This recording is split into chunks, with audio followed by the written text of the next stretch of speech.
Nike announced Friday night that it has suspended its relationship with Nets guard Kyrie Irving, and this comes in the aftermath of Irving posting a since-deleted link to a book and movie containing anti-Semitic falsehoods. Nike added that it will no longer be releasing Irving's new shoe, the Kyrie 8, and in a statement, the company said, quote, "At Nike, we believe there is no place for hate speech, and we condemn any form of anti-Semitism. We are deeply saddened and disappointed by the situation and its impact on everyone." Now, Irving's deal with Nike was initially set to expire on October 1st, 2023. And Irving, who was suspended without pay by the Nets for at least 5 games, posted an apology to his Instagram on Thursday night.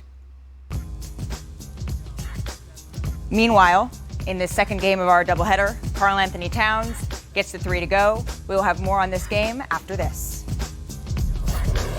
Handed Warriors, no Steph, no Dre, no Clay, no Andrew Wiggins in this one. But it didn't matter because you know who was on display? Zion Williamson.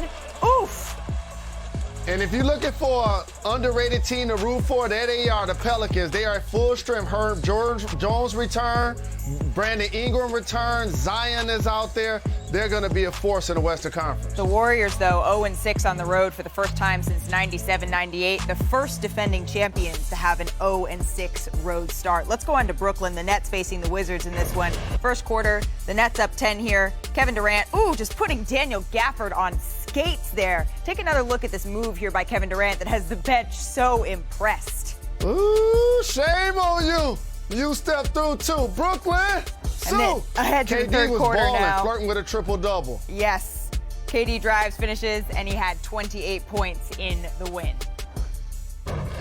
Nike announced Friday night that it has suspended its relationship with Nets guard Kyrie Irving, and this comes...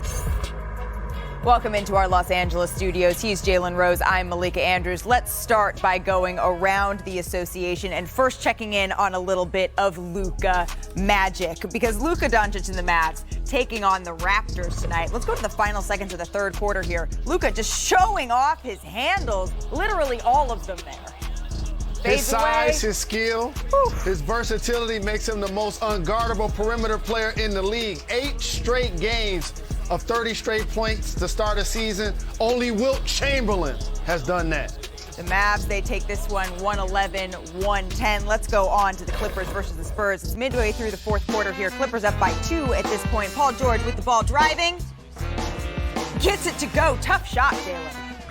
Still no Kawhi Leonard. Paul George was there to hold it down. 32 big points as the law said. The Bucks lead the Timberwolves 61-54. But what I'm looking at here, Jalen, is the difference in three-point shooting. The Timberwolves shooting just over 31%. Meanwhile, the Bucks, they're shooting 47.8%. What needs to change here?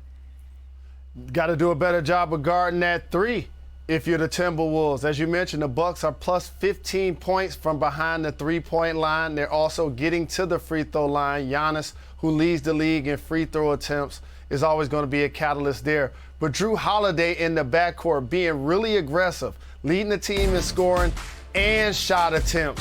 He's trying to make his mark be known, understanding that they don't have Chris Middleton. So he's picking up the slack offensively. Giannis seems to be the early favorite for MVP here, but this is still so early in the season. What are the early returns that you're seeing on this pairing in Minnesota between Rudy Gobert and Karl-Anthony Towns? How about these are the only 2 teams that start a pair of 7-footers. So the early returns, you get a chance to watch the difference in the 2. Giannis is able to initiate offense, not only to start a play, but create for himself or a teammate late in the play. That's something that Karl-Anthony Towns, being a 4, is going to have to be able to do. But as it relates to Karl-Anthony Towns' three-point ability to stretch the floor and Rudy Gobert being down low, even though he's scoreless in the first half, clogging up the paint, Anthony Edwards going to get his first dunk of the season this second half. Ooh. Make sure you check it out. Second half coming up after this. NBA Halftime is presented by Toyota, who reminds you to get